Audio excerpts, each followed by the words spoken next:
Imagine standing on a medieval battlefield, thousands of soldiers, and most of the time, nobody actually knows what is happening. Something strange appears in the commander's hand, a small device, a walkie-talkie. Suddenly, medieval warfare becomes a lot more organized and a lot more chaotic. In real medieval battles, communication was a nightmare. Orders traveled by messengers on horseback, horn signals, or flags. The problem? Messengers get lost, horns sound the same, and flags are useless when the battlefield fills with smoke and dust. Sometimes an entire unit attacked because someone misunderstood a signal. Other times, cavalry charged while the infantry was still tying their boots. Coordination was slow, confusing, and occasionally very embarrassing. Now imagine the same battlefield, but the commander picks up a walkie-talkie. Infantry, advance slowly. Archers, hold your fire. Cavalry, wait, not yet. Suddenly, the entire army hears the command instantly.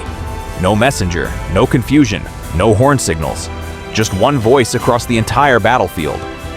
For the first time in history, the army actually moves together, almost like a modern military. But of course, this is still the Middle Ages, so things don't go perfectly. Very quickly, the radio channel becomes crowded. Commander, enemy cavalry on the left. Commander, the archers are asking when to fire. Commander, someone stole my horse. Commander, the cook says the soup is ready. The commander tries to speak, but everyone is talking at the same time. Welcome to medieval radio chaos. Then something even worse happens. The enemy captures a walkie-talkie. Now they can hear everything. Cavalry attack from the right flank. A moment later, the enemy cavalry is already waiting. And then, they start talking on the same channel.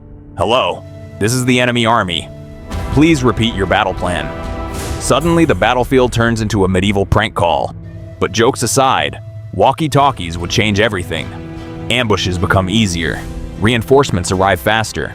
Commanders can react instantly. Battles become more coordinated, more tactical, and much more dangerous.